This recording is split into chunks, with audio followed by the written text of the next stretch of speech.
மதராசியை இட்லி கடை வீழ்த்தும் கூறும் பிரபலம். தனுஷ் நடித்திருக்கும் இட்லி கடை திரைப்படம் வெளியாகி 10 நாட்களை கடந்துவிட்டது.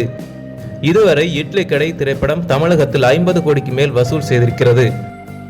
படத்திற்கு மிக பெரிய அளவில் பாசிட்டிவான ரெஸ்பான்ஸ் இருந்தாலும் வசூல் எதிர்பார்த்த அளவிற்கு வரவில்லை என சிலர் சொல்கின்றனர். இதைத் தொடர்ந்து ஒரு சிலர் தனுஷின் இட்லி கடை வசூலை சிவகார்த்திகேயனின் மதராசி திரைப்படத்தின் வசூலுடன் ஒப்பிட்டு பேசி வருகின்றனர்.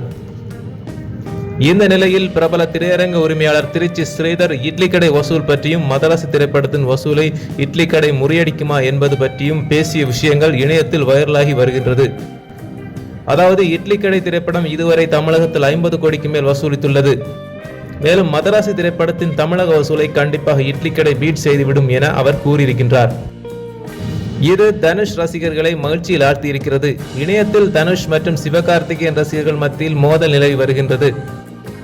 மதராசி வசூல் தான் அதிகம் என சிவகார்த்திகேயன் ரசிகர்களும், இட்லி கடை கண்டிப்பாக மதராசி வசூலை பீட் செய்ய வேண்டும் என தனுஷ் ரசிகர்களும் விவாதம் செய்து கொண்டிருக்கின்றனர். நன்றி நண்பர்களே, இது போன்ற சினிமா தகவல்களை மேலும் தெரிந்து கொள்வதற்கு எங்களுடைய சேனலை சப்ஸ்கிரைப் செய்யுங்கள். மேலும் இந்த வீடியோ உங்களுக்கு பிடித்திருந்தால் லைக், ஷேர், காமெண்ட் செய்யுங்கள்.